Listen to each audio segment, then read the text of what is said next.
Bem-vindos e bem-vindas, então, ao Sextou Sustentabilidade, um podcast que a gente está inaugurando hoje e que a gente espera que ajude a trazer a sustentabilidade de fato para as conversas do dia a dia. Então, seja, né, a gente está estreando ele numa sexta-feira, o nome já diz tudo, Sextou. Então, seja num happy hour, seja num cafezinho, a nossa intenção com esse podcast é trazer a conversa da sustentabilidade, os assuntos ligados ao tema da sustentabilidade, para as conversas cotidianas, como tantos outros assuntos. Então, a gente quer trazer esse assunto de maneira mais leve, a gente quer trazer esse assunto de maneira mais acessível. Então, na mesa, por enquanto, virtual, a gente espera que no futuro breve a gente possa ter esse encontro presencial, mas está o Estevão Brasil, que é um professor universitário, gestor ambiental, publicitário também, que daqui a pouco se apresenta. Eu, Luiz Beltrame, empresário também, consultor em sustentabilidade e também publicitário. Então, acho que até por conta desse histórico, a gente trouxe, né, a gente resolveu trazer para o nosso primeiro episódio, o nosso episódio piloto, falar de dois temas que a gente entende que tem uma relação profunda e a gente quer falar um pouco sobre como essa relação funciona. Só que antes da gente ir para essa pauta principal, Estevão, vamos fazer um brinde dessa semana, qual vai ser? Legal, Luiz, obrigado pelo convite para a gente fazer esse bate-papo aí que eu achei a ideia super interessante. Bom, se a ideia é começar aí com um brinde, a gente pensou em chamar de brinde da semana, não é? Mas eu vou puxar um assunto um pouquinho mais antigo do que uma semana, que é a eleição do Biden. Por que a eleição do Biden? That's why I'm signing today an executive order to supercharge our administration's ambitious plan to confront the existential threat of climate change. Eu tenho pensado muito sobre essa questão do que propõe o Acordo do Clima, não é, para a gente, em termos de sustentabilidade, conseguir frear a emissão de gás do efeito estufa e frear as consequências aí das mudanças climáticas, né, que estão cada vez mais graves. O Acordo do Clima fala que a gente tem que frear o aquecimento médio global em menos de 1,5 graus. Idealmente, melhor dos mundos seria frear em menos de 1,5 graus. E pelo menos abaixo de 2 graus, esse aumento médio da temperatura global. E a gente está vendo que isso está gravíssimo e muito difícil a gente atingir essa meta. Então, a impressão que dá é que, se não houvesse um fato novo, muito dificilmente a gente ia cumprir, né, com essa meta do Acordo de Paris, ficar abaixo de 1,5 grau Celsius de aumento médio da temperatura global, ou ainda abaixo de 2 graus Celsius, se não houvesse um fato novo, porque a gente está vendo aí a intensificação da emissão dos gases do efeito estufa e tal. Então, no fim das contas, independentemente do espectro político de cada um, essa eleição do Biden, né, um político que vem aí dizendo que, em grande parte, vai endossar, né, em parte, aquela ideia do Green New Deal, não é? Um grande acordo econômico aí de resgate econômico focado em ações econômicas sustentáveis, né, propondo essa virada econômica em direção da sustentabilidade, um político da maior economia do mundo, um dos países mais influentes do mundo, que acabou de ser eleito e entra com essa pauta, recoloca os Estados Unidos no Acordo do Clima, é um fato novo, é uma jogada extremamente nova nesse jogo de xadrez aí que a gente está tentando operar para conseguir reduzir a emissão de gás do efeito estufa e tentar mudar esse norte, que, ao que tudo indica, parece muito difícil a gente conseguir frear. É um fato novo. Então, se eu precisar brindar alguma coisa, ele é uma injeção de ânimo, ele é uma injeção de esperança aí, né, ou a eleição de um político que está focado e tem como uma das suas principais pautas a questão ambiental. É um fato novo que anima nessa tentativa de acreditar que a gente consegue ficar dentro de um aumento médio de temperatura global que afete menos o ser humano do que se prevê aí. Ótimo, brindemos a isso então. O que você está bebendo aí? Eu estou bebendo um café. Brindo com uma cerveja aqui por enquanto. E você que está nos ouvindo aí, se está ouvindo na sexta-feira e já está na hora do happy hour, pode brindar com a cerveja, brinde com o seu café, mas a ideia é essa mesmo, né? Acho que é trazer o assunto para esses momentos cotidianos, momentos de descontração. E eu acho que você tem toda a razão, acho que esse assunto merece, né, de fato, acho que essa novidade, esse fato novo merece, de fato, um brinde. E mais do que isso, espero que esses ventos da mudança cheguem por aqui também, né? Que a gente está precisando também de uma guinada, de um fato novo, porque as perspectivas aqui também não são muito boas no momento. Mas é isso, vamos para a nossa pauta principal, então. E para falar de comunicação e sustentabilidade, a gente até colocou aqui uma provocação, né, no título do episódio, que é comunicação e sustentabilidade, uma relação abusiva, né? A gente deixa essa pergunta.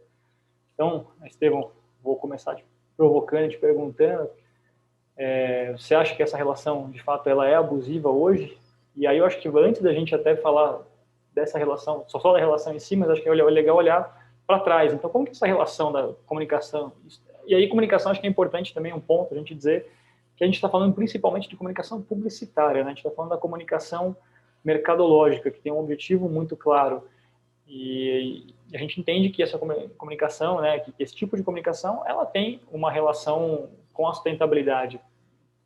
Já vem acontecendo essa relação há algum tempo. Então, acho que a gente podia começar a falar um pouco dessa origem. Como começou essa relação? Muito interessante a pergunta, Luiz. E você acredita que eu tinha colocado aqui, quando eu vi o tema que você propôs, comunicação e sustentabilidade, embaixo de comunicação eu escrevi publicidade? Interrogação. Essa pergunta é para comunicação e sustentabilidade ou para publicidade e sustentabilidade? Publicidade é uma forma específica de fazer comunicação por um fim muito específico, vender. Então é interessante que você tenha trazido essa pergunta, né? Comunicação e sustentabilidade ou publicidade, mas a gente vai ter tempo para caminhar pelas duas questões. O que eu acho interessante é que essa questão da comunicação, junto com a sustentabilidade, não é? As empresas, produtos, serviços divulgarem questões sustentáveis, tendo como objetivo principal o seu sucesso econômico e tal. Isso evolui junto com uma historinha que é a história da gestão ambiental. A gestão ambiental vai entrando dentro das empresas por conta, principalmente, de acidentes industriais. Acidentes industriais que colocam a vida do ser humano em risco. Isso vai tornando óbvio como a questão da proteção do meio ambiente está associado com proteger o ser humano também. Então, isso vai cutucando o ser humano. O ser humano vai começar a olhar para a questão ambiental, porque começa a ficar óbvio para o ser humano que ele precisa agir. É claro que essa é uma perspectiva extremamente egocêntrica do ser humano, egoísta. Eu começo a olhar para o meio ambiente, ficar preocupado com o meio ambiente em larga escala. Por quê? Porque eu percebo que se eu não protegê-lo, eu vou afetar a vida do ser humano. Então, em larga escala, o ser humano começou a se preocupar com o meio ambiente por causa disso. Mas não existe uma preocupação um pouco menos egoísta e mais focada no valor intrínseco do meio ambiente? Meio ambiente é importante pra caramba, independentemente do ser humano, por conta das espécies, animais que ali vivem. É claro que essa preocupação existe, muita gente tem essa relação forte com o meio ambiente, que é uma relação extremamente verídica, isso é um fato, o meio ambiente possui valor intrínseco e tudo mais.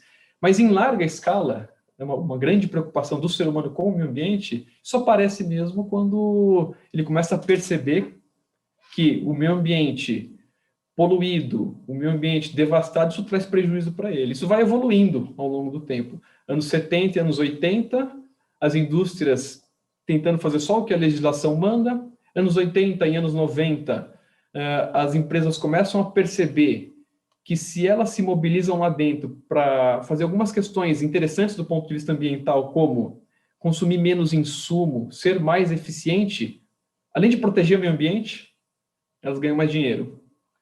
Então, o entendimento sobre o que é proteger o meio ambiente vai mudando. Anos 70, anos 80, anos 80, anos 90, e a percepção da população vai mudando. Quando passa para o século XXI, existe uma explosão na questão da percepção em relação à sustentabilidade. As pessoas começam a ver mais valor na questão da sustentabilidade, porque começam a entender melhor essa questão, sobretudo de que um meio ambiente de qualidade é essencial para o ser humano ter vida de qualidade. ainda que essa seja uma perspectiva, infelizmente, egocêntrica e egoísta do ser humano. Mas a grande verdade é que o grande gosto por sustentabilidade, em larga escala, se dá por causa disso. O ser humano percebe que, sem um ambiente de qualidade, ele não consegue conduzir uma vida de qualidade. Não é? Isso no século XXI. E o que acontece? De repente, todas as empresas olham para essa situação e falam o quê? Eu sou sustentável. Qual que é a ação de grande parte das empresas em função dessa evolução da percepção em relação à sustentabilidade? Elas põem um rótulo no seu produto, na sua fachada, dizendo a gente é amiga do meio ambiente, eco-friendly. Então, essa é uma resposta. A principal resposta da maioria das empresas é essa. Mas não teve empresa que verdadeiramente optou por mudar os seus processos, por criar produtos sustentáveis? Teve, mas o que se viu muito essas empresas que passaram a usar esses termos super vagos, né? A gente é eco-friendly, a gente é amigo do meio ambiente. Só que quando você dá 2 passos para frente e vai olhar um pouquinho mais a fundo essas empresas, grande parte delas possui os seus processos extremamente impactantes, não possuem produtos que protegem o meio ambiente, não possuem processos que protegem o meio ambiente. Então, junto com a percepção da sustentabilidade como algo adequado do ser humano, empresas foram melhorando seus processos, a legislação foi avançando, mas o que avançou muito é a quantidade de empresa comunicando que é sustentável sem fazer nada sustentável, né? Tendo processos extremamente poluentes e simplesmente promovendo o que a gente chama de maquiagem verde. Tenho certeza que um monte de gente que está ouvindo aí vai falar assim, é isso aí, sempre que eu vejo um rótulo que está falando que é vegano ou que está falando que é responsável do ponto de vista ambiental, é tudo mentira. Isso daí é só marketing verde, isso aí é só para vender. Então, essas empresas que fazem isso mesmo causam uma gigantesca confusão e criam uma nuvem de poeira aí na frente que impede que aquelas empresas que fazem coisa certa se beneficiem por proteger o meio ambiente, que sai caro ainda. Essas empresas gastam dinheiro, investem em processos e tem um público que está totalmente confuso, não sabe, poxa, mas será que é mentira? Será que é verdade? Será que é a tal da maquiagem verde? Ou será que é um produto que verdadeiramente protege o meio ambiente? Então, sim, quando a gente pensa em comunicação e sustentabilidade, publicidade e sustentabilidade, toda essa massa, existe uma tarefa muito grande e importante aí, que é como que a gente vai comunicar corretamente empresas, produtos e serviços que verdadeiramente possuem baixíssimos impactos em relação ao meio ambiente, e como a gente vai comunicar empresas que estão enganando, mentindo, maquiando os seus produtos, seus serviços para fingir que são empresas sustentáveis. Eu acho que esse é um grande dilema, né? Sim, e eu acho que, só trazer um adendo aqui, que você falou maquiagem verde, eu entendo, eu conheço você bem, eu sei que você prefere não usar termos em inglês, mas eu sei que o mercado adota um termo que talvez algumas das pessoas que estejam nos ouvindo, essas 2 pessoas que vão nos ouvir, não estou brincando, espero que a gente tenha mais ouvintes do que isso, mais do que nossos parentes, existe um termo que é muito comum, hoje, cada vez mais, na verdade, que é o tal do greenwashing, que é isso que você se refere quando você fala dessa maquiagem verde, né? Que é aquilo, né? É o verde da porta para fora da empresa. É mais fácil, a gente tem casos, e a gente vai explorar um pouquinho isso ainda aqui, daqui a pouquinho, a gente tem casos muito claros em que é mais fácil eu gastar milhões, eu gastar quase nada, tirando o canudinho do achocolatado, né, e falar que eu estou protegendo, e gastar milhões na campanha para falar que eu estou ajudando o meio ambiente porque eu tirei o canudo da embalagem. Então, é mais fácil fazer isso, porque provavelmente isso, pelo menos no curto prazo, afete menos o desempenho da empresa, talvez, ou melhore até o desempenho da empresa, do que eu pegar esse dinheiro e investir de fato em desenvolvimento de produto, de fato, investir esse dinheiro em inovação, né? Então, eu vou pegar esse dinheiro, vou inovar nos meus processos, eu vou olhar para como que eu estou gastando a minha água, como que eu poderia reutilizar ou reduzir, né, a quantidade de recursos que eu estou usando no meu processo produtivo, vou repensar minha embalagem, vou repensar os insumos que eu uso para criar meu produto. Então, assim, dá mais trabalho, parece, né? Então é mais fácil eu pegar lá, eu tiro o canudinho e vendo isso como uma grande revolução verde. Agora só estou salvando o planeta, né? E aí, Estevão, você falou uma coisa dos rótulos, né? Que foi o primeiro movimento, né?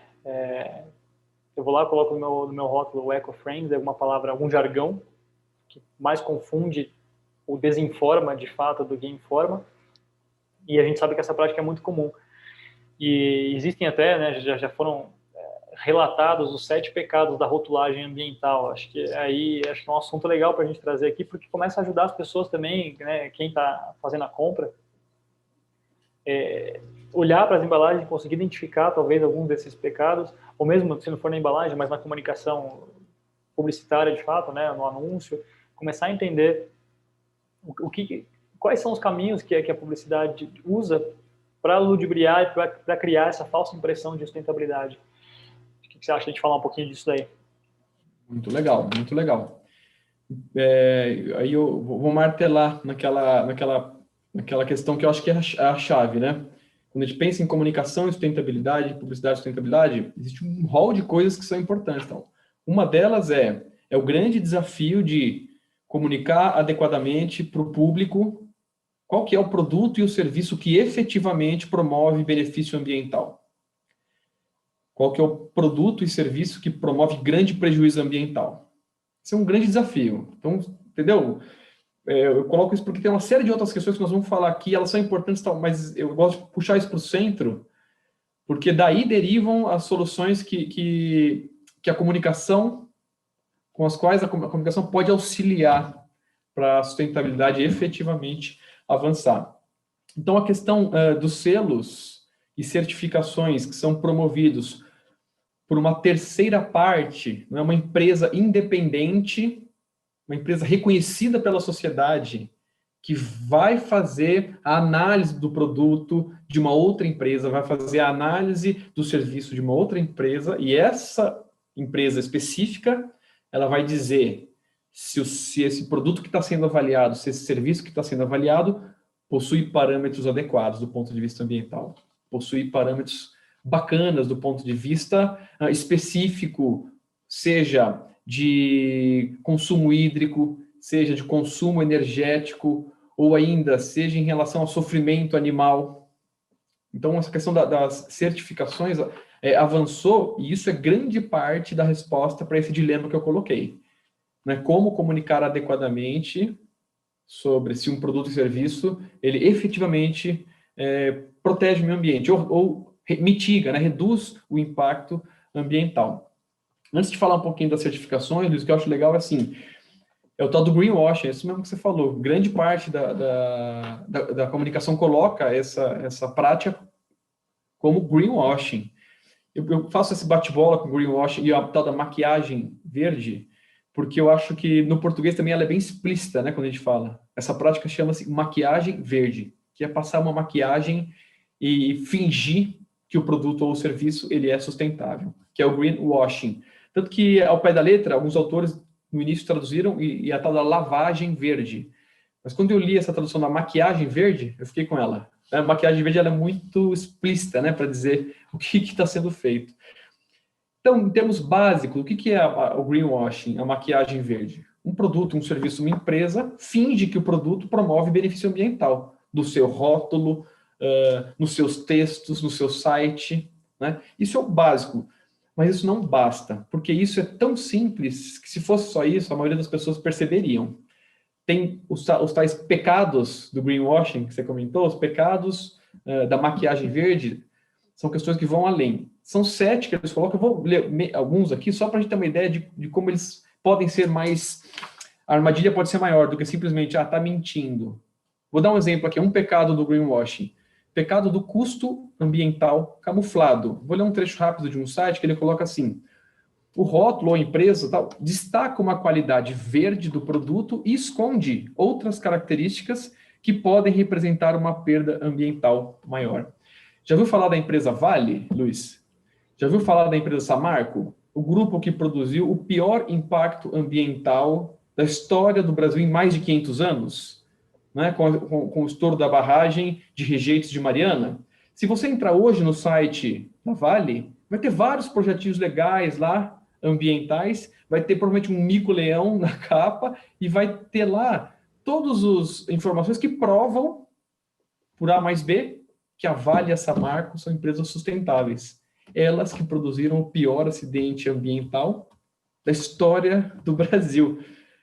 Greenwashing, maquiagem verde. Isso tem que ser regulado, isso é regulado pelo Conselho Nacional de Autorregulamentação Publicitária, só que o CONAR, né, ele só vai agir se ele for provocado por um cidadão ou por um concorrente.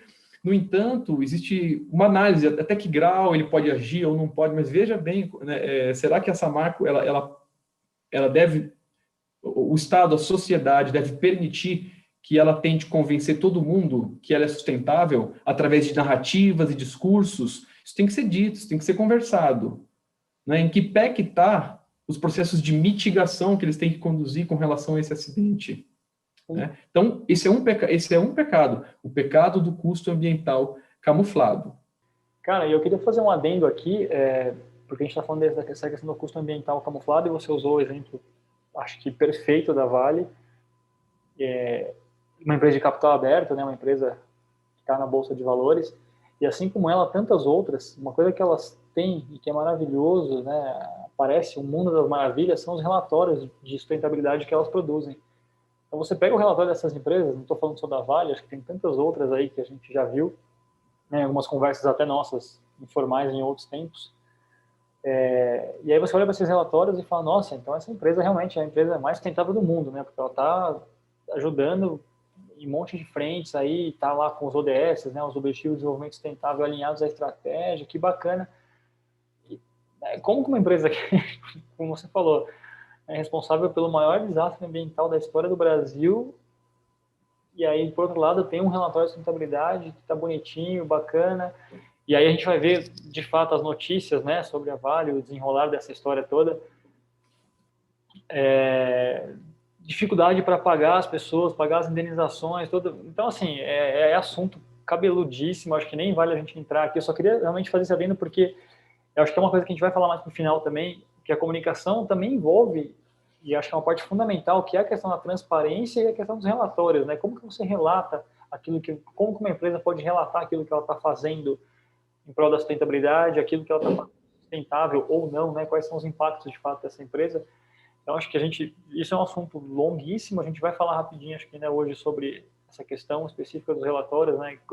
Essa questão da transparência, mas acho que só queria fazer esse adendo mesmo, porque veio na minha cabeça quando você falou da Vale, usou esse exemplo, acho que faz todo sentido trazer esse assunto também.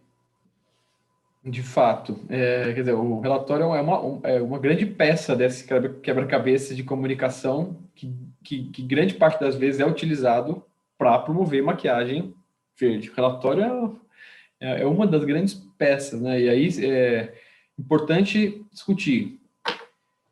Será que os critérios para desenvolvimento desse relatório estão bem definidos? Eu falo será como retórica, né? Eu entendo que não estão adequados.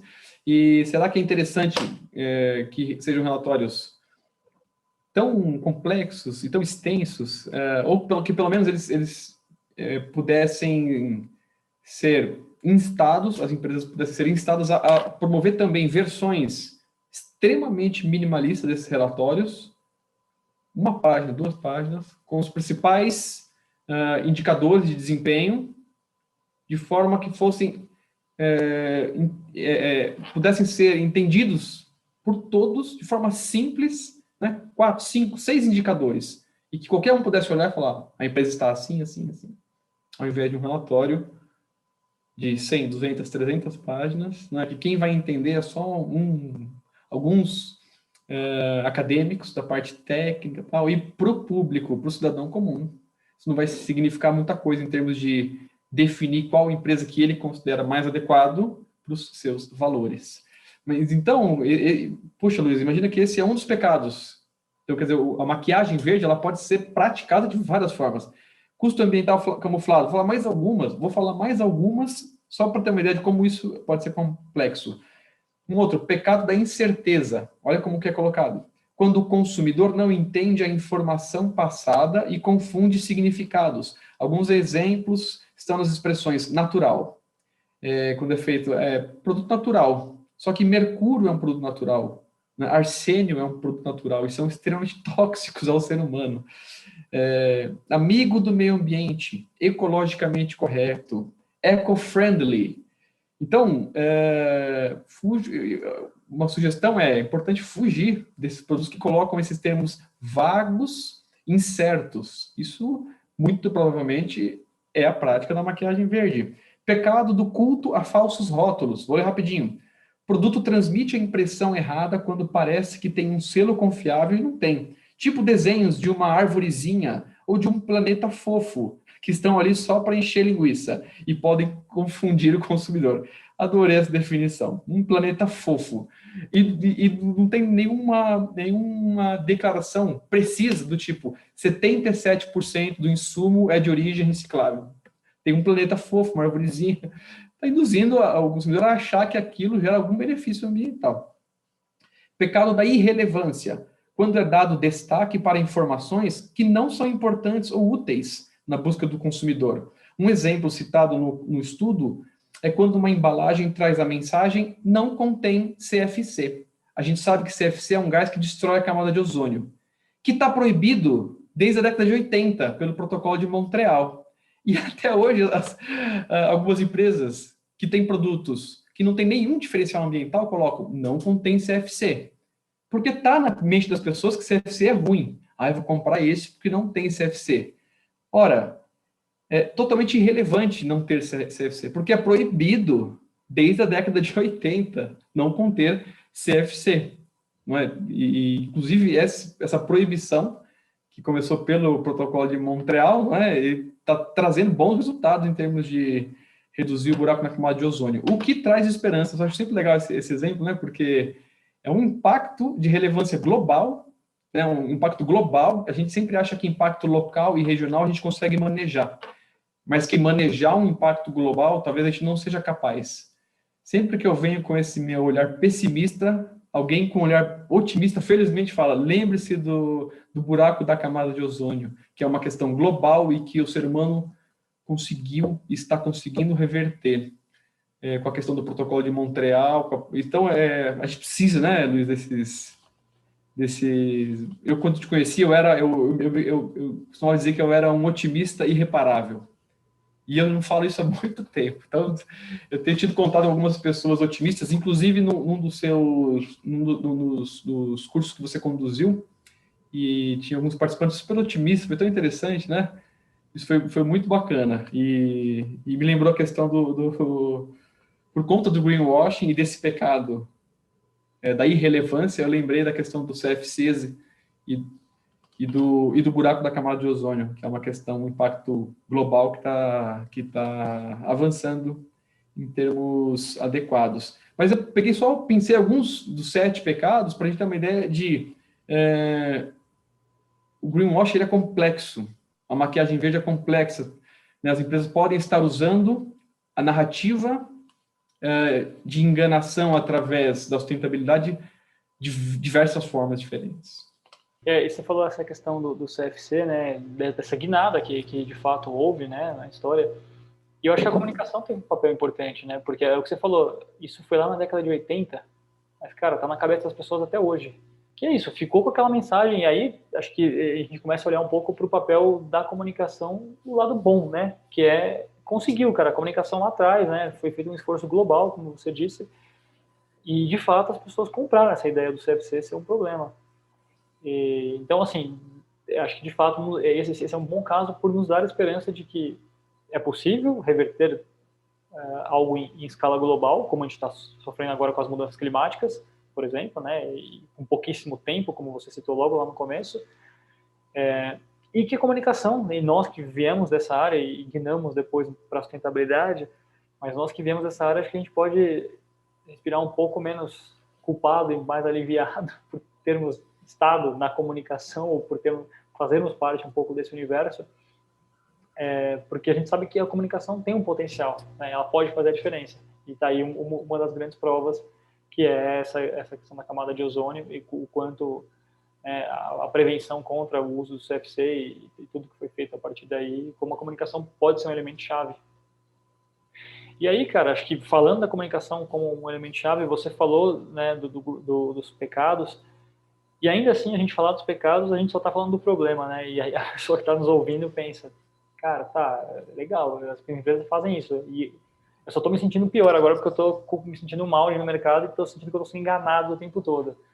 Então, o que essa pessoa que está, né, ouvindo, ou essa pessoa que em algum momento se deparou com o nosso podcast, o que a gente pode falar aqui para essas pessoas? A gente falou de selos, né, de imagens do planeta fofo, da plantinha. A folhinha é maravilhosa, né, cara? A folhinha tá em tudo quanto é embalagem, né? O coelhinho, quando se fala que é vegan, que o produto é vegano, né? Cruelty free, né? Falar inglês ainda para ficar até mais rebuscado.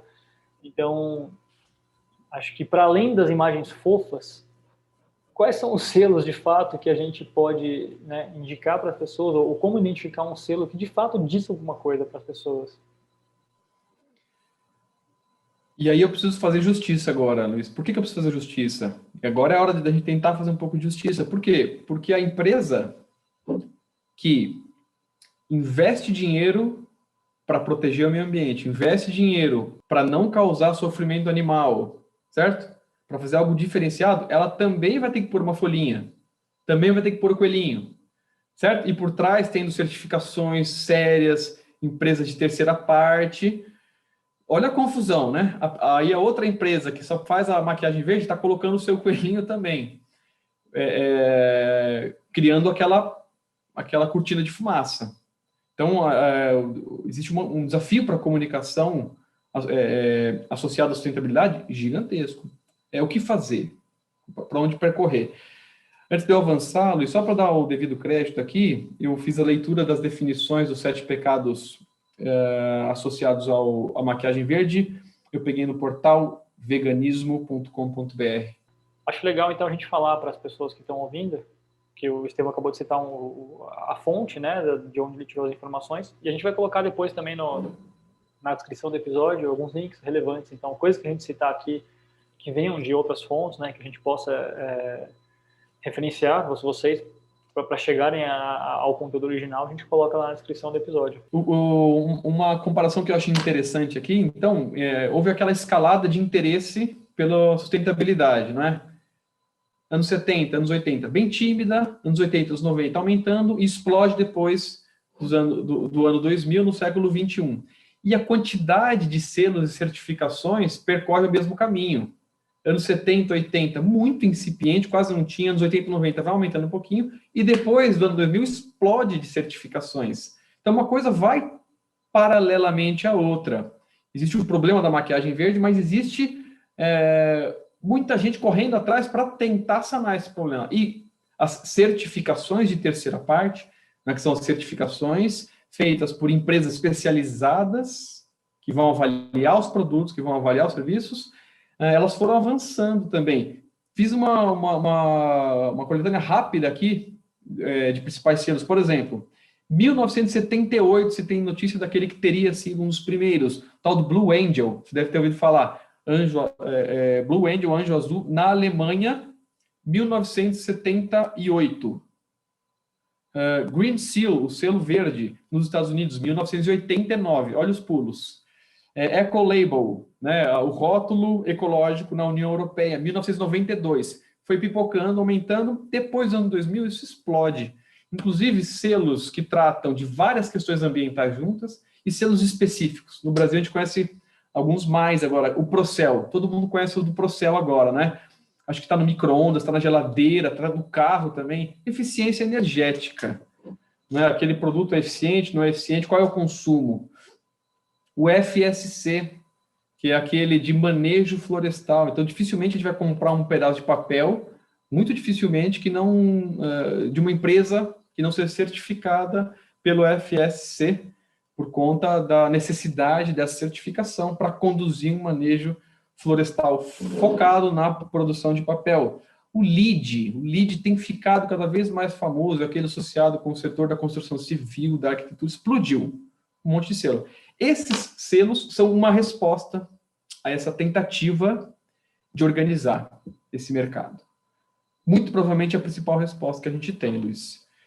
Eu vejo dessa forma. Não é nada simples, né? Você combater a maquiagem verde tal, com esse tipo de certificação. Obviamente, a gente depende de uma população instruída e sensibilizada para ver significado nessas certificações, mas é importante dizer para quem já está despertando para essa questão que existe um caminho, né? Se eu fosse dizer para alguém como eu faço para fugir do greenwashing, como eu faço para fugir da maquiagem verde, eu quero fazer a diferença. Eu quero fazer a diferença adquirindo um produto que é vegano e não contribui para o sofrimento animal. Eu quero fazer a diferença adquirindo um produto que não possui insumos petroquímicos, que não possui insumos fósseis, porque quero reduzir a dependência da economia em relação a insumos fósseis, que é importante. Além de reduzir a queima dos combustíveis fósseis, a gente tem que parar de depender do insumo fóssil para outros usos, não energéticos também. Não adianta parar de queimar petróleo, óleo combustível, carvão, tal, se a gente continuar fazendo um monte de outras coisas de insumos fósseis. Muito provavelmente a gente não vai parar de queimar o petróleo, se a gente continuar produzindo tanto polímero sintético, tanto plástico, por exemplo. Então, o que fazer? O que fazer para orientar, né? Minha sugestão seria essa. Primeira de todas, quer contribuir orientando a sua compra para produtos e serviços mais adequados do ponto de vista ambiental? Primeira coisa, busque selos e certificações de terceira parte. Como assim de terceira parte? Um selo que é fornecido para aquele produto ou para aquele serviço, para aquela empresa, por outra empresa. Por uma empresa especializada em certificações. Quer dizer, não é um selo da própria empresa. Não é a própria empresa que olha para o próprio produto e fala, olha que legal, eu sou sustentável, vou pôr a minha arvorezinha e o meu planetinho aqui. Não. Vou dar um exemplo simples para as pessoas perceberem na hora. Vamos pensar assim. Eu quero adquirir produto, na medida do possível, que seja vegano. Porque, vamos supor que, para mim, a principal questão é a questão do sofrimento animal. Você vai encontrar um monte de produto que diz que é vegano, ou mais ou menos, mas até que ponto eu posso considerar vegano? A partir de que ponto ele é vegano ou não é? Existe um grande debate e pessoas interpretam essas questões de forma diferente. Quem que pode contribuir para padronizar esse discurso? Uma empresa de terceira parte. Uma empresa reconhecida pela sociedade por conta de sua competência para fazer isso. Eu vou dar um exemplo. SVB, Sociedade Vegetariana Brasileira. Ela fornece um selo vegano, para as empresas que cumprem com os critérios que a SVB impõe. Se o seu produto cumprir com esses critérios, ele vai ganhar um selo da SVB, que é uma instituição reconhecida pela população por sua competência neste campo, certo? Dizendo, seu produto é vegano. Quais são os critérios da SVB? Esse produto ele não pode conter nenhum insumo de origem animal. Esse produto não pode ter sido testado em animais. Certo? A cadeia produtiva associada com esse produto, na cadeia produtiva, não pode ter nenhum fornecedor que promove teste animal. Pronto, esses 3 critérios. Cumpriu, o seu produto é vegano. Para a SVB, que é uma instituição reconhecidamente competente nessa área, com credibilidade. Então, primeiro critério, quer fazer a diferença? Vai atrás de um produto certificado por uma empresa séria. Você pode ir lá conhecer a empresa, decidir se aquela empresa é suficiente para você, conhecer os critérios dessa empresa que está certificando. Primeira coisa é encontrar. Mas puxa, eu tenho que ir lá e ver, encontrar a empresa, tal. Não, eu tenho uma outra recomendação para quando você está na gôndola do supermercado, está escolhendo. Hoje em dia não tem muita desculpa, né, Luiz? Você está olhando ali, será que SVB, em 2 minutos faz uma pesquisa e você chega à sua conclusão. Você pode errar na conclusão? Você pode, mas você está minimamente convicto, você está buscando convicção. Só fazer um comentário, porque a gente está gravando, aí a gente vai publicar em vídeo e em áudio, então algumas pessoas talvez não entendam por completo a sua mensagem nesse momento, porque você mostrou o seu celular. Então, para quem está só ouvindo, O Estevam, quando ele falou hoje não tem mais dúvida, ele mostrou o celular aqui, e é exatamente isso, né? Você tem um aplicativo na mão. E você me fez lembrar um aplicativo recente não, já tem algum tempo, na verdade, talvez você conheça, se chama Moda Livre. Já que a gente começou a falar algumas dicas aqui, né, como o consumidor pode se informar, acho que a gente está entrando até num outro assunto que vale um podcast só para ele, que é consumo consciente. Acho que é um baita assunto rico, que dá para a gente trazer dicas e casos e aprofundar. Mas você falou essa questão do celular, e eu lembrei desse aplicativo que chama Moda Livre, que é um aplicativo que ele também faz ele traz um mapeamento das empresas da moda, né? Então,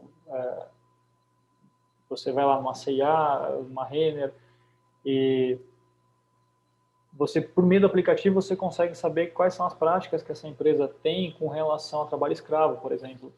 Porque a gente está falando de questões ambientais, principalmente, mas a gente também tem que olhar para questões sociais, né? A sustentabilidade, ela tem o tal do tripé da sustentabilidade, talvez nem seja o conceito mais adequado, mas só para a gente resumir a questão, a gente não está falando só de meio ambiente, está falando de questões sociais também. Então, o aplicativo Moda Livre, por exemplo, ele traz essa questão do trabalho escravo, né? É feito pela...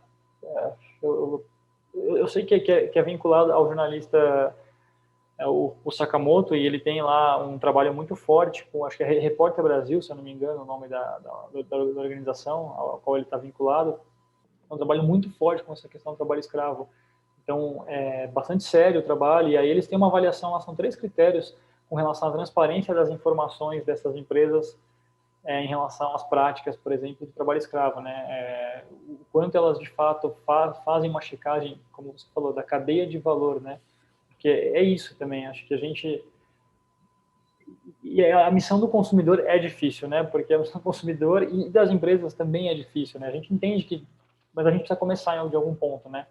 Começar a ser mais criterioso, seja pelo lado da empresa, que vai olhar não só para dentro das suas instalações, mas para toda a sua cadeia de valor e entender o que está acontecendo, e aí vem as certificações que vão comprovar se isso de fato é real, né? Quando, por exemplo, a questão do selo da Sociedade Vegetariana Brasileira, acho que é esse o nome que você disse, né? Correto? Exato. Perfeito.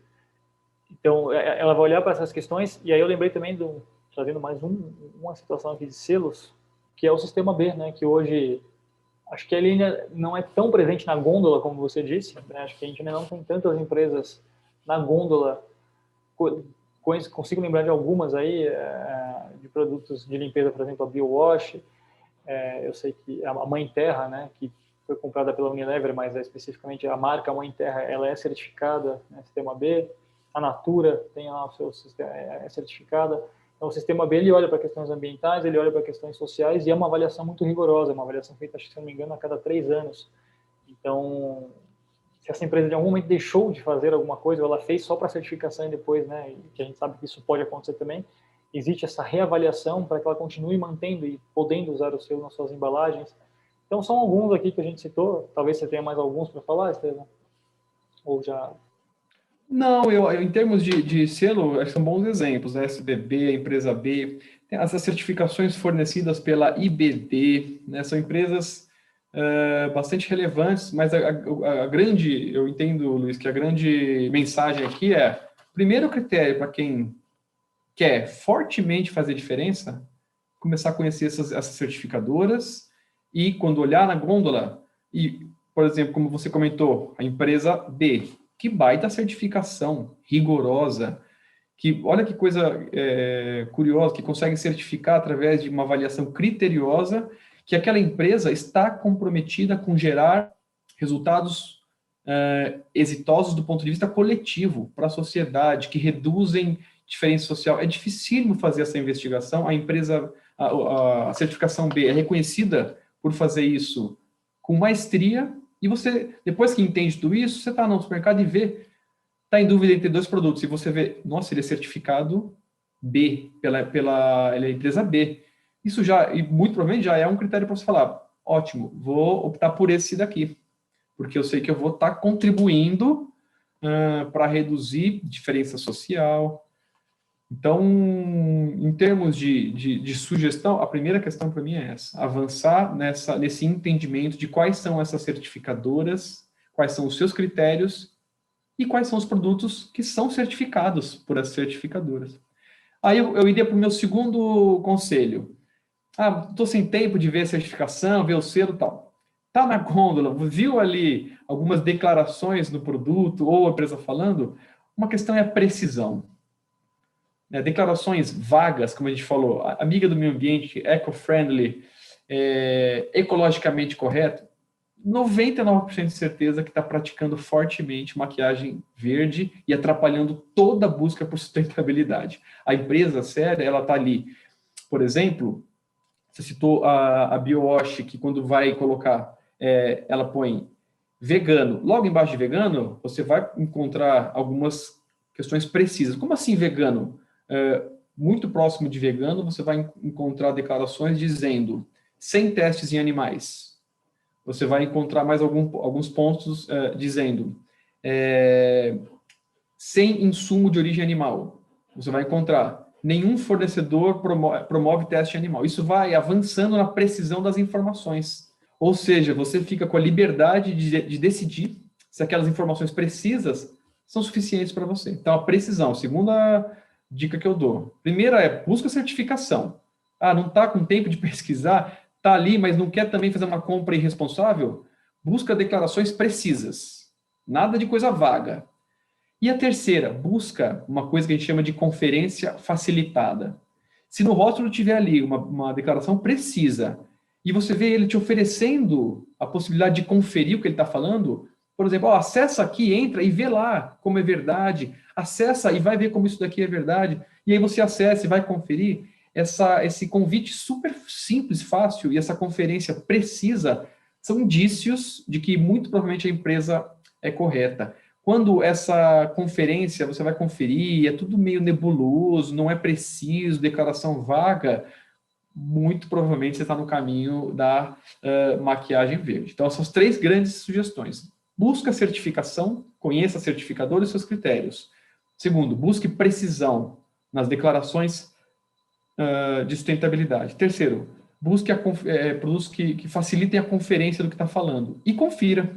Entra no site, investiga e vê se aquilo é suficiente para a sua exigência, tanto em termos de mitigação do impacto, de redução do impacto, quanto em termos de credibilidade que está sendo oferecida, né? E, claro, tudo isso, então, depende aí de um público informado e sensibilizado, né? Voltei nessa tecla, porque a gente falou de certificação, a gente falou de buscar declarações precisas. Para todo esse movimento funcionar, é preciso avançar na sensibilização das pessoas para que elas decidam contribuir com esse processo. É claro que a gente nunca vai atingir sustentabilidade só por esse viés, só por esse caminho. Não é? Empresas sustentáveis e consumidores informados, sensibilizados, comprando produtos sustentáveis. Só isso não nos levará à sustentabilidade. Precisa de uma série de outras coisas. Acho que a gente vai falar sobre isso em capítulos futuros, mas em escala governamental, né, em escala empresarial também. Mas do ponto de vista da comunicação do consumidor, sem isso, é certeza que a gente não chega na sustentabilidade, né? Público informado, sensibilizado, sabendo o que está comprando e por que está comprando. Perfeito, cara. E quando você falava, né, da questão da precisão e da facilidade da checagem dessas informações, me veio um case, e aí eu vou prometer para as pessoas que estão ouvindo que eu vou colocar o link, porque eu não vou lembrar o nome da empresa, infelizmente, foi uma coisa que me veio agora, mas eu me deparei com esse exemplo há pouco tempo, que era uma empresa de, se não me engano, roupas íntimas femininas, um foco bem específico, mas que na etiqueta ela tinha informações de toda a cadeia de valor dela e como você poderia rastrear isso. Então, assim, claro que é um exemplo extremo, talvez, mas olha que... E aí acho que a gente falou muito de dicas aqui, trouxe caminhos para o consumidor, mas é legal também a gente trazer, e você também trouxe lá atrás uma questão que é, como que a empresa, né, que está fazendo direitinho, como que ela se diferencia? Tá aí uma dica, né? Acho que essa dica vale para elas também, porque o quanto mais elas conseguirem trazer de precisão, porque às vezes elas não estão tendo essa preocupação, ou os profissionais que estão envolvidos lá em fazer o material acham que colocar o eco-friendly é suficiente, não entendem a profundidade, né, talvez da questão ou do cuidado que foi, é diferente o empreendedor ou a empreendedora, né, os donos da companhia, as pessoas que estão por trás dela, que entendem a questão, e a pessoa que está fazendo a comunicação às vezes não está na mesma, né, na mesma sintonia. Então fica aí uma dica que acho que é isso, é entender a profundidade do que está sendo feito e tentar transmitir isso da melhor maneira possível, com mais transparência possível. Acho que só tem a ganhar, né? Pode parecer trabalhoso, pode parecer talvez custoso, mas acho que a gente tem dados aí que você está falando de um consumidor informado, e o consumidor ele está mais informado. Você trouxe a questão do celular, o consumidor tem o celular, e aí acho que, claro, tem questão de privilégio, de classe, que nem todo mundo tem acesso à informação, mas a informação está cada vez mais disponível.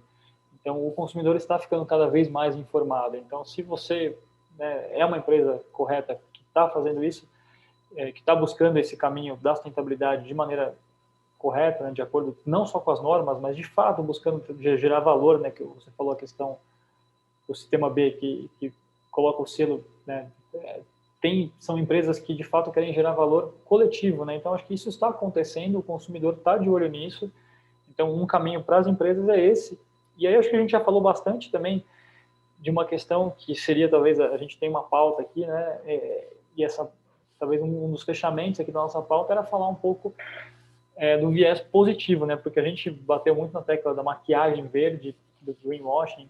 E, aliás, essa questão da maquiagem que você trouxe sobre o fato da palavra maquiagem ser muito forte, né? E funcionar muito bem. E eu acho que sim, porque a maquiagem tem uma questão que tem muito a ver com isso que você trouxe das certificações ou dos selos que não tem ali não se sustentam, né? É fácil você descobrir que aquele selo não diz nada. E a maquiagem é isso, né? A maquiagem, você passa uma água, ela saiu, né? Então, e aí se revela o que está por trás. Então, esses selos, eles são, de fato, né? Essa maquiagem que está ali, você passou, estudou um pouquinho mais, caiu, né? Ele não se sustenta. Então, a gente já começou a olhar para o caminho positivo da comunicação. Acho que a comunicação tem um viés muito importante. Você fala da questão da educação. A comunicação tem esse potencial, né? Acho que não é a única ferramenta, como eu trouxe, acho que tem assuntos aí para muitos outros episódios, mas a comunicação ela tem esse poder de educar e de criar tendências, né? Então, se o consumidor está cada vez mais informado, exigindo cada vez mais, por outro lado, as empresas que estão fazendo as coisas da maneira correta, elas podem usar da comunicação para educar o consumidor que talvez ainda não esteja completamente por dentro daquilo. E aí, acho que rapidamente, passando por alguns casos, assim, quando a gente começou a conversar e pesquisar para esse episódio especificamente, eu lembrei de um caso uma empresa que não está presente no Brasil, mas acho que é um caso que vale citar, depois eu ponho o link aqui, que é a Patagônia, uma empresa de roupas esportivas focadas em caminhada, escalada, esporte outdoor, né, esporte ao ar livre. E eles, na Black Friday, eles tiveram uma campanha que não compre essa jaqueta. Então, incentivando as pessoas a não comprarem. E aí, acho que entra nessa questão a Black Friday, ela acho que o ápice, né, da comunicação sendo usada para incentivar o consumo e para atender aquele desejo muito ali superficial, instantâneo. E aí vem essa campanha, né, da Patagônia falando, não compre essa jaqueta.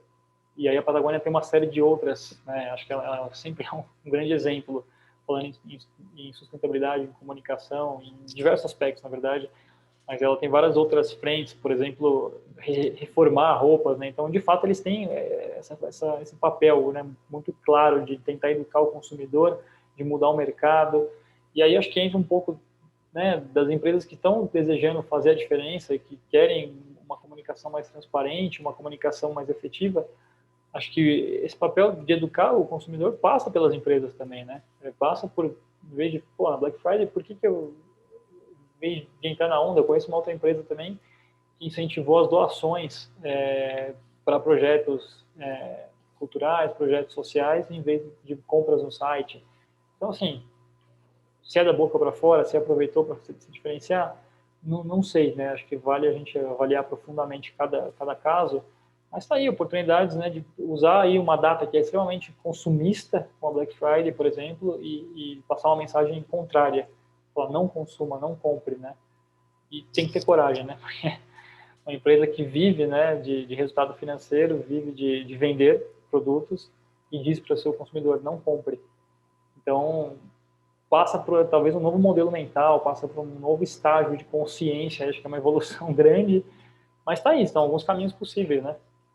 Acho que a gente está quase que caminhando meio que para o final aqui da nossa pauta, mas acho que é legal a gente, e fico feliz que a gente conseguiu ser otimista, né? Acho que a gente começou com um viés muito negativo da comunicação, né? Dessa questão da relação abusiva, porque infelizmente, acho que o padrão do mercado, mas, por outro lado, a gente tem essa possibilidade da comunicação como uma ferramenta fortíssima de educação, de promover novos modelos de negócio, novos modelos mentais, inclusive, mudança de comportamento, né? Geração de tendências. E aí acho que tem alguns casos que a gente citou rapidamente aqui, que a gente pode colocar o link para vocês. Não precisa ser só a comunicação publicitária, a comunicação de um relatório bem feito, mas de fato verdadeiro, né? Que traga... Porque é isso, acho que a sustentabilidade ela é um processo, a gente não precisa entender a sustentabilidade como um fim e a empresa precisa ser perfeita. Ela precisa estar fazendo alguma coisa e mostrar que está no caminho certo, né? Acho que esse já é um bom ponto de partida. Fazer um relatório enxuto, acho que você citou uma coisa que acho que vale também um outro episódio, que é como que tornar mais palpável, mais palatável. É um pouco do que a gente está tentando fazer aqui, né, nessa conversa. Acho que a gente vai ter assuntos mais cabeludos em outros episódios aí, mas acho que é um pouco do que você está falando, do que a gente está fazendo aqui é isso, né? Usar a comunicação de uma maneira mais leve. Como que eu pego esse relatório, que é um calhamaço de folhas e pesado e que ninguém entende, e transformo numa coisa simples, mais interativa, mais bacana, e que as pessoas conseguem compreender a importância disso na vida delas, né? Principalmente. Por que é diferente eu comprar daquela loja que pratica o fast fashion e usa mão de obra lá da Malásia e sei lá, e a gente não sabe nem quais são as condições de trabalhar com as pessoas, ou compro de uma empresa local e que me mostra exatamente qual é a cadeia de valor dela e de quem ela está comprando e para quem ela está gerando valor. Por que é bacana fazer isso, né? Então, acho que tem esse papel muito importante da comunicação. Vou puxar um gancho, Luiz. Interessantíssimo. Fiquei feliz dessa questão do otimismo ter surgido bastante nesse podcast. Surgiu naquela outra reunião da sua empresa, surgiu agora, fiquei bastante contente. Então, eu vou sobre essa questão da comunicação publicitária, né? Publicidade e sustentabilidade. Eu vou partir, vou começar essa fala final aí partindo de um ponto otimista, que é o seguinte: você sabe, eu fui publicitário por 15 anos, trabalhando de forma tradicional para diversos segmentos de empresa. Depois fui estudar ciências ambientais, gestão ambiental, gerenciamento ambiental, e entendi que eu poderia aproveitar tudo que eu tinha aprendido com a publicidade para tornar a minha vontade de contribuir com a sustentabilidade, tornar essa minha vontade mais significativa em termos de realização. E eu percebi que eu poderia fazer isso usando o que eu aprendi com a publicidade. Por quê? Você vai lembrar bem. O que a gente estuda na publicidade? Coisas como atender às necessidades e desejos do consumidor. Coisas como gerar necessidades e desejos do consumidor. Como? A gente aprende um monte de ferramenta. São ferramentas profundas. Vou dar um exemplo aqui. O que o pessoal da publicidade está estudando para fazer as pessoas comprarem mais? Coisas como neuromarketing, que parte do neuromarketing aplicar a tal da narrativa aristotélica para fazer as pessoas venderem, usar uma narrativa, uma estrutura narrativa tão consagrada, que tem mais de 2.000 anos, uma narrativa criada por Aristóteles para convencer pessoas a fazerem coisas. Ela é aplicada ao marketing para vender, a gente aprende isso. Narração, exórdio, narração, provas e peroração. Isso é usado no mundo jurídico, isso é usado no mundo político, e isso é usado no mundo do marketing e da publicidade. No marketing e na publicidade é para convencer as pessoas a comprarem, ponto final. As pessoas floreiam, não, mas é que é para entender o valor, é para comprar, para fazer as pessoas comprarem, certo? Mas eu entendi uma coisa, você domina essa ferramenta da narrativa aristotélica. Eu abro com um exórdio, eu narro, eu provo, eu fecho com uma peroração legal, e aí eu amarrei toda a análise cognitiva da pessoa, deixando ela sem saída. tudo bem, isso é uma criação de Aristóteles lá que é consagrado e usa-se, como eu falei, no mundo político, no mundo jurídico. Tá? E o mundo da publicidade usa mais coisas ainda. Eu vi uma pesquisa que eles fazem análise de cheiro, né? O cheiro influencia a incentivar as pessoas a comprarem. O cheiro do carro novo, o cheiro da loja. Luiz, cara, você já viu como eles fazem isso? Às vezes, põe a pessoa sentada numa salinha, põe uns monitores lá que vão monitorar a atividade cerebral e vai jogando o cheiro. E do jeito que o cérebro reage, eles sabem se aquela reação vai favorecer a compra ou não. Olha o nível de investigação que o mundo da comunicação publicitária está fazendo, isso, e está fazendo coisas mais avançadas, tendo como objetivo aumentar a venda. Quando eu fui estudar meio ambiente, ciências ambientais, eu me deparei com outro cenário. Enquanto lá na publicidade, tudo aquilo estão fazendo para convencer as pessoas a vender, do outro lado, para conversar com as pessoas e estimularem elas a contribuir com a sustentabilidade, a questão da comunicação está totalmente fragilizada, muito mais tímida. Percebe a ideia? E eu me perguntei, por que não pode ser usada a narrativa aristotélica e tudo aquilo que se estuda em termos de uma comunicação extremamente potente para influenciar as pessoas a entenderem que esses resultados coletivos associados ao meio ambiente são urgentes, seja do ponto de vista egoísta do ser humano, para proteger nossos filhos, para proteger nossos netos, ou seja, de um ponto de vista ainda mais adequado, né, que reconhece aí o valor intrínseco do meio ambiente, das outras espécies, animais e tudo mais. E aí, eu comecei com essa parte otimista porque eu decidi tentar fazer isso, utilizar as ferramentas mais avançadas que a publicidade tem aí e aplicá-las em favor do avanço da comunicação ambiental, né? de comunicar para a sustentabilidade. Lembra todas aquelas questões, né? Comunicar a sustentabilidade e promover a sustentabilidade da comunicação. Pensei nessa ideia e estou atuando nesse ramo agora. E acho que pode ser uma coisa bastante interessante, uma coisa nova. Não é nova, mas essa associação, né, das ferramentas que já estão super avançadas do ponto de vista publicitário, aplicadas ao mundo da sustentabilidade, ao mundo do meio ambiente, né? Então, no fim das contas, eu me pergunto assim, a comunicação e a publicidade, aí mais especificamente a comunicação, ela está sendo aplicada, todas essas ferramentas, elas estão sendo aplicadas a serviço de quê? A serviço de quê? A gente pode fazer essa pergunta agora, né? E a resposta pode ser, então eu posso aplicar essas ferramentas a serviço de uma coisa que seja um pouco diferente de simplesmente vender? Olha que interessante, é uma possibilidade. Perfeito, cara, porque acho que tem uma questão, a comunicação da maneira bruta, né, a comunicação publicitária da maneira bruta, como ela nasceu, eu acho que ela é, de certo modo, a antítese da sustentabilidade, né, porque ela te incentiva a consumir infinitamente algo que não é possível ser infinito, né, porque a gente tem recursos finitos e a sustentabilidade é exatamente isso, né, a gente entender essa questão da finitude, né, dos nossos recursos e dos limites, né, que o planeta oferece para a gente, a sociedade oferece em termos de recursos. E, de certo modo, a comunicação, ela parece ser a antítese disso, né, porque ela está nos incentivando a consumir o tempo todo. Existe até uma falácia, né, de que a gente compra, e aí acho que é uma discussão que a gente teve algumas vezes, né, abrindo aqui para as pessoas, acho que a compra, né, o consumo, ele, de certo modo, atende um desejo ali de felicidade, né, felicidade instantânea. Então, eu compro, fico feliz, e aí acho que a gente tem uma falácia de que bom, eu comprei uma coisa, fiquei feliz, se eu comprar duas dessa coisa, eu vou ficar mais feliz ainda. Ou se eu comprar uma coisa daquela maior do que eu comprei antes, eu vou ficar, a minha felicidade vai ser maior.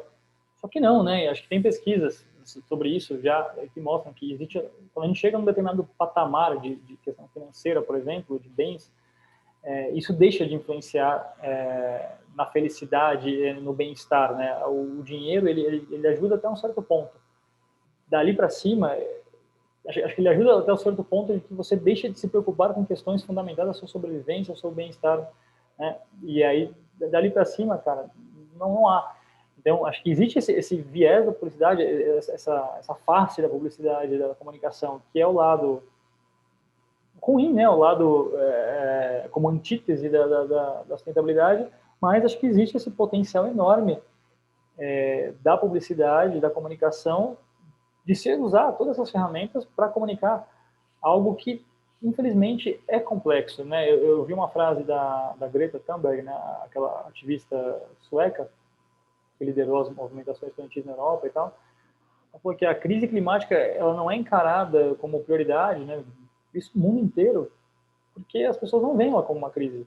Diferente, por exemplo, do que foi o coronavírus, que uma coisa está acontecendo, né? Então, a gente viu está vendo uma mobilização mundial em torno de um assunto, mas a crise climática, já tem gente falando sobre isso, e as consequências dela talvez sejam piores para a gente do que o coronavírus está sendo, né? Mas ainda assim a gente deixa de lidar, porque essa dificuldade de enxergar no dia a dia qual é a dor, né? E a publicidade usa as dores muito bem, né? Qual é a minha dor? Qual é o que eu estou precisando, né? E a gente, talvez, com relação às mudanças climáticas, a questão climática, a gente não enxerga isso tão claramente. Ah, o nível do oceano vai subir. Cara, no meu dia a dia isso não cabe. Então fica aí essa lição, né?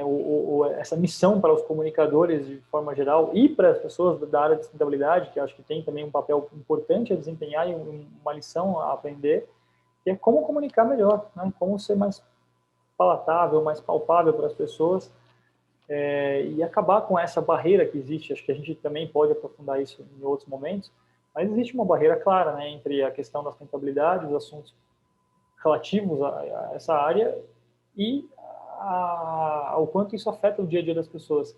Ainda existe uma diferença, um espaço muito grande entre essas duas coisas. Mas acho que por hoje a gente conseguiu trazer alguns pontos gerais aí, dar umas dicas interessantes. Eu acho que a gente podia ir para a nossa saideira. A saideira aqui são as dicas finais que a gente vai dar de algum conteúdo, alguma coisa que a gente assistiu, que a gente viu e que a gente acha relevantes e que vale a pena, relacionadas ou não diretamente ao assunto, mas que são dicas que a gente pode dar e que vão, né, de certa forma, continuar a discussão desse episódio de alguma maneira depois para vocês. E aí, Estevam, então peço para você, cara, começar a avançar com a nossa saideira, dar a tua dica do episódio aí. Legal, eu tinha planejado trazer muita coisa, mas eu vou sugerir uma coisa só. Luiz, antes de sugerir, você falou uma coisa interessante, que uma das ideias desse bate-papo é tentar construir conclusões acerca da sustentabilidade que sejam simples de entender, agradável de entender, tentar fugir do academicismo, né? Eu me considero uma pessoa muito chata em termos acadêmicos.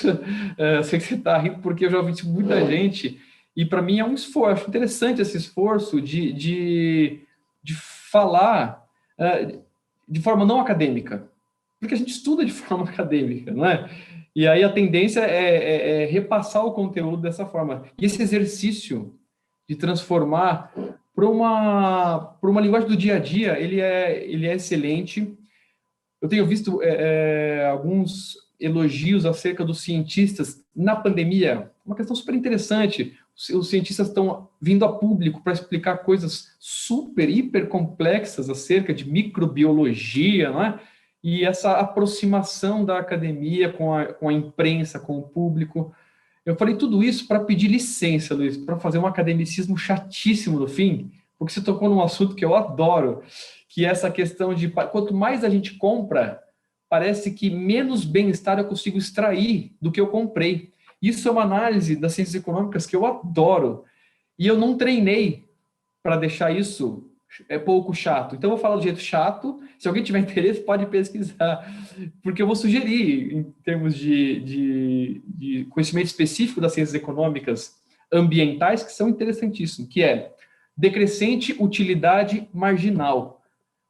Tudo na economia, quando vem o termo marginal, não de marginal, como a gente está acostumado a usar, mas de margem.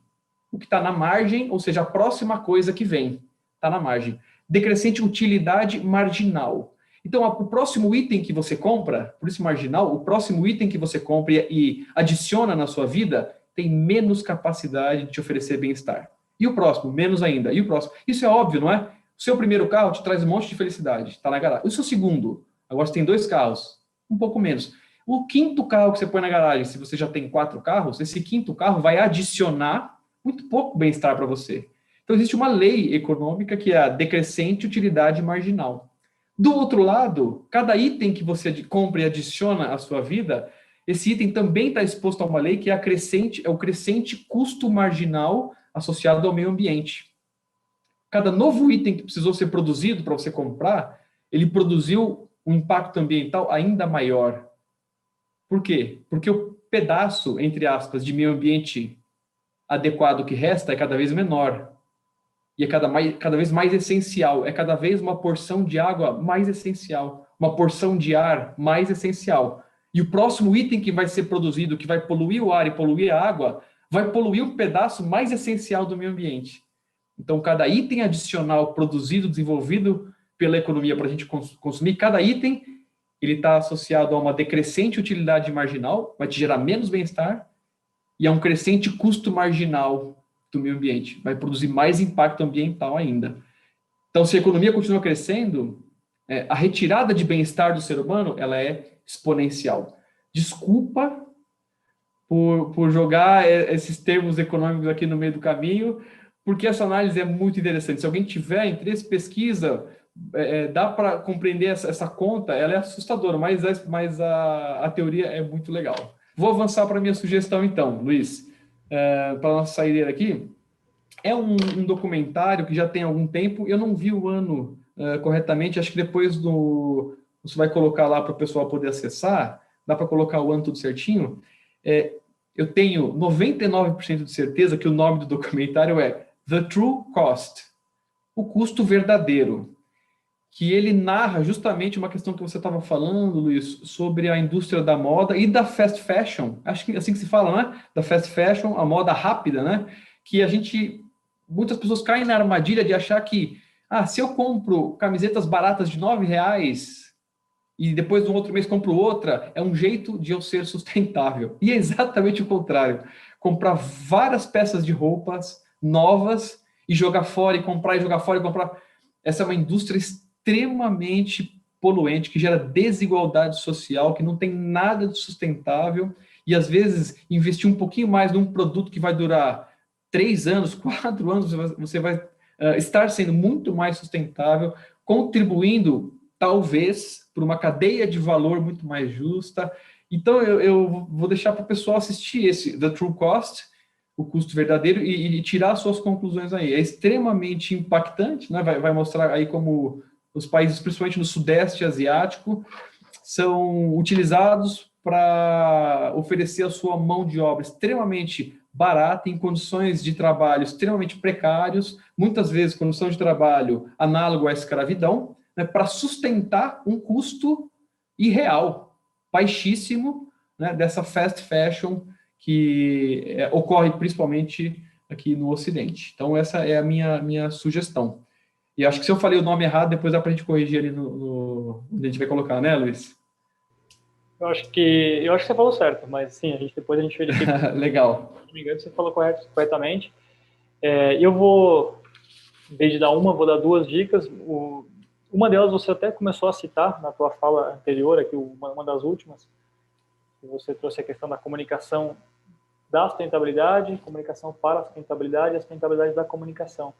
Essas 3 definições, elas estão num guia feito pelo Conselho Empresarial Brasileiro para o Desenvolvimento Sustentável, o CEBDS. Não sei se existe um outro jeito de falar isso, mas esse guia ele é muito interessante, principalmente para profissionais da comunicação, seja de fato publicitários, né, ou pessoas que estão dentro da empresa, mas que estão ligadas à área da comunicação, marketing, enfim.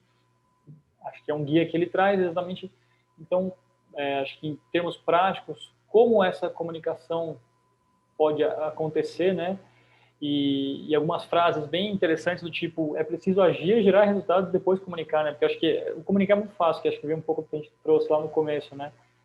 E as empresas logo saíam colocando lá no seu rótulo, o selo e tal. Mas aqui, acho que esse guia, né, ele não fala só da comunicação, mas ele fala também da sustentabilidade e o que ele fazer a lição de casa primeiro para depois sair comunicando. E aí ele traz essas 3 definições que eu acho que elas são muito interessantes e eu confesso que eu não conhecia antes de pesquisar para esse episódio especificamente, e quando eu vi essa definição, acho que ela faz muito sentido. Então, comunicação da sustentabilidade, né? O que é que a minha empresa está fazendo relacionado à sustentabilidade, né? Quais são as minhas ações, qual é a minha estratégia voltada para a sustentabilidade.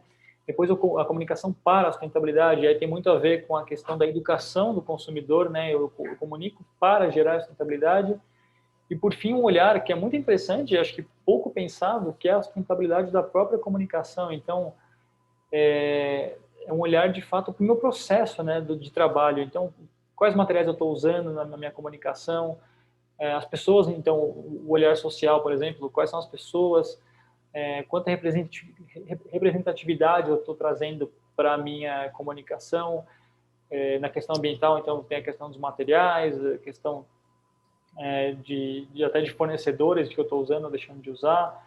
Então, é bem legal esse guia, ele é bem completo, tem 76 páginas, então ele é bem grande, mas dá para você pescar algumas coisas ali, ele resume logo no início o que tem em cada capítulo, então você pode pescar aquilo que interessa mais. Acho que vale muito a pena para quem é profissional da comunicação e está preocupado com a questão da sustentabilidade.